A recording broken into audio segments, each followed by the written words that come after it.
कहाँ से? चलो, तथा नर्मदा घाटी परियोजना किन राज्यों से संबंधित है? गुजरात, मध्य प्रदेश। नर्मदा घाटी परियोजना किन राज्यों से संबंधित है? गठबंधन की सरकार बनाने के लिए किस प्रकार की दलीय व्यवस्था की जरूरत है? गठबंधन की सरकार बनाने के लिए किस प्रकार की दलीय व्यवस्था की जरूरत है? तरह के लोकतंत्र का प्राण किसे कहा जाता है? लोकतंत्र का प्राण किसे कहा जाता है?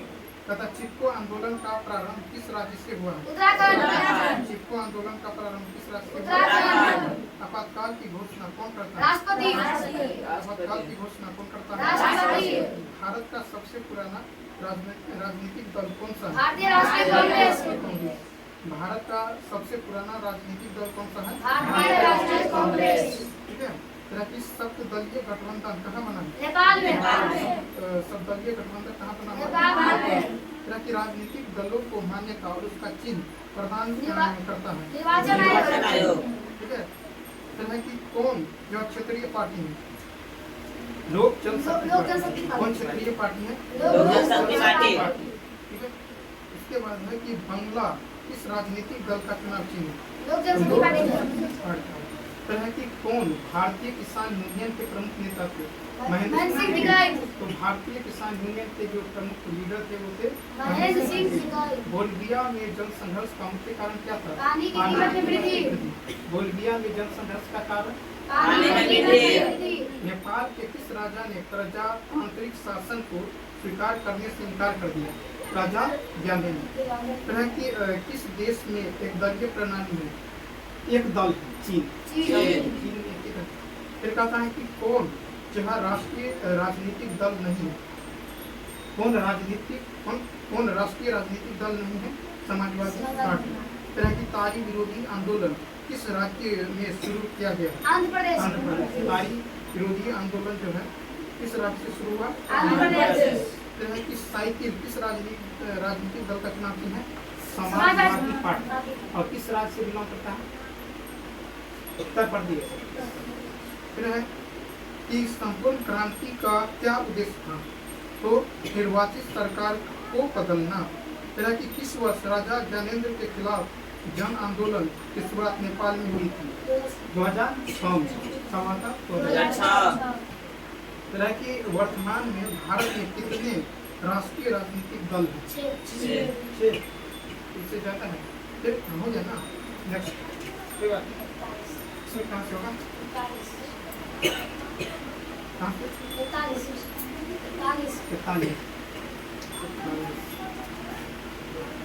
43 तथा रेशम द्वारा रगड़ने पर कांच की छड़ में उत्पन्न आवेश। ठीक है। रेशम द्वारा रगड़ने पर कांच की छड़ में उत्पन्न आवेश। दो आवेशित वस्तुओं पर लगने वाले बल पर कौन नियम लागू होता है? दो आवेशित वस्तुओं पर लगने वाले बल पर कौन सा नियम लागू होता है? एक सेल का विद्युत वाहक बल 1.5 वोल्ट है तो कूलम आवेश गुजरने पर कार्य होगा 1.5 जूल ही होगा। ठीक है। फिर कहता विभवांतर मापा जाता है? मापा जाता है मीटर किससे मीटर से क्या मापा जाता है? विद्युत करेंट। फिर कहता है कि आगे वोल्टता V1 पर शक्ति P1 का एक प्रतिरोधक वोल्टता V2 पर एक शक्ति P2 के प्रतिरोधक की श्रेणी से जुड़ा है, समतुल्य प्रतिरोध होगा V1 स्क्वायर बटा P1 प्लस V2 स्क्वायर बटा P2। V1 square by P1 plus V2 square by P2। चलिए इसके बाद है कि सेल का विद्युत वाहक बल है तो सेल द्वारा इकाई आवेश पर किया गया कार्य। फिर है कि 1 वोल्ट बराबर क्या होता है? 1 वोल्ट जूल पर कूलम। 1 वोल्ट बराबर जूल पर कूलम। ठीक है। फिर कहता 12 वोल्ट विभवांतर के दो बिंदुओं के बीच 2 कूलम आवेश ले जाने में किया गया कार्य विभवांतर गुने कूलम आवेश विभवांतर गुने आवेश। तो 12 वोल्ट और 2 कूलम 12 दूनी 24। कितना हो जाएगा? 24 जूल। कार्य ऊर्जा का मतलब क्या होता है? फिर है कि वोल्ट बराबर होता है जूल पर कूलम। वोल्ट बराबर जूल पर कूलम। फिर है कि जो है जूल बराबर इसमें जो है जूल बराबर होता है कूलम गुने वोल्ट। अगर किसी विद्युत परिपथ में इकाई धन आवेश को एक बिंदु से दूसरे बिंदु तक ले जाने में किए गए कार्य को मापा जाता उन बिंदुओं के बीच विभवांतर। फिर जब सेल से कोई विद्युत धारा नहीं ली जाए तो उसके दोनों टर्मिनलों के बीच विभवांतर क्या होगा? शून्य नहीं होगा। ठीक है। क्यू आवेश अभिवांतर बीच से प्रवाहित किया गया कार्य तो क्या बताया था? विभवांतर में आवेश क्या हो? आवेश में विभवांतर तो भी क्यों होगा? कहता है कि जिन पदार्थों में विद्युत मुक्त रूप से प्रवाहित हो सकती है उन्हें कहते हैं विद्युत चालक कहते हैं। कहता है जिन पदार्थों से विद्युत प्रवाह आसानी से नहीं होता उसे कहते हैं।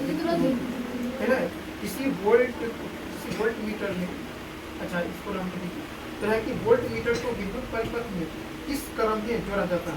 समांतर। विभवांतर कैसे मापते क्या होता है? वोल्ट।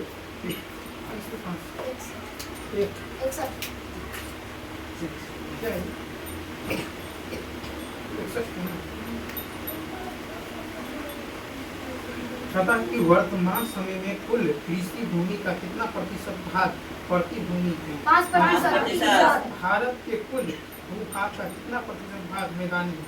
43। अब बताए थे एक दिन कि मैदान कितना? 43%। अब पर्वत कितना? 30%। अब पठार कितना? 27%। देखो पूछा हुआ तो याद रखना है पर्वत, पठार और मैदान। मैदान है 43%, पर्वत है 30%, पठार है 27%। ठीक है। कहता है कि भारत की प्रमुख खाद्यान्न फसल धान। भारत की प्रमुख खाद्यान्न फसल धान। तो अच्छा चावल में किस राज्य में, भारत के किस राज्य में सबसे ज्यादा चावल उगाया जाता है? तो वो है पश्चिम बंगाल। और गेहूँ तो यूपी। लेकिन पूरे विश्व में चावल और गेहूँ में प्रथम स्थान पे है आपको चावल, ये चीन, चाइना। ठीक है। और जैसे चाय भी हो गया, तेनी वगैरह इस समय भी चाइना है।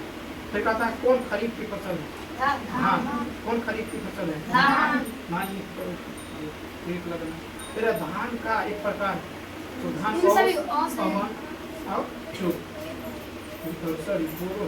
और हरित क्रांति से किस राज्य को आर्थिक लाभ हुआ? पंजाब, हरियाणा, पंजाब और उत्तर प्रदेश। हरित क्रांति से किन राज्यों को आर्थिक लाभ हुआ है? श्वेत क्रांति संबंधी श्वेत क्रांति संबंधी रबर की खेती के लिए कैसी जलवायु चाहिए? भूमध्य रेखीय जलवायु। भूमध्य रेखीय जलवायु। रबर की खेती के लिए कैसी जलवायु चाहिए? भूमध्य रेखीय जलवायु। भूमध्य रेखीय जलवायु। कहता है कि कौन सी फसल रबी और खरीफ दोनों के रूप में उगाई जाती है? मूंगफली। मूंगफली ऐसा है जो आप रबी और खरीफ फसल के रूप में उगाई जाती है। प्रारंभिक जीविका कृषि को इस नाम से भी जाना जाता है। तो झूम कहिए या पामलू कहिए या दीपा कहिए, यानी हर एक राज्य में जो है अलग अलग नाम है। ठीक है। तो प्रारंभिक जीविका कृषि को इन नामों से जाना जाता है। झूम हो गया, ठीक है, पामलू हो गया, दीपा हो गया। जूट उत्पादन में कौन सा देश अग्रणी है? भारत। जूट उत्पादन में कौन सा देश अग्रणी है? भारत। कहता कि बिहार में कितना प्रतिशत कृषि क्षेत्र है? 60%। ऑपरेशन फ्लड क्या है?